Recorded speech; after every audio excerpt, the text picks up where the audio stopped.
Ahoj, kolega. No, určite si pamätáš na toto video. Poslal som ti také posolstvo, ktoré som vytlačil niekoľkokrát, aby si ho videl, aby si ho zapamätal. Prípadne... A ja som ti tiež prichystal také malinké prekvapenie. Po oskenovaní ma nasleduj.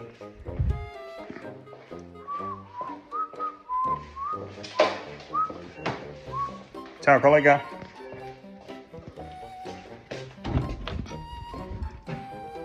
A sme tu. No. A teraz, ako vidíš, všetko je tak, ako má byť.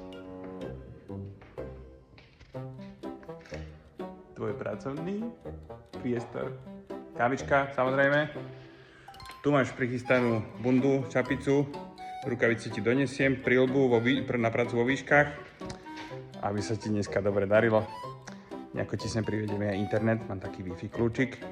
A verím, že tu dnes budeš spokojný. Zajtra nemá byť až tak zima, o 2 stupne viac ako dneska.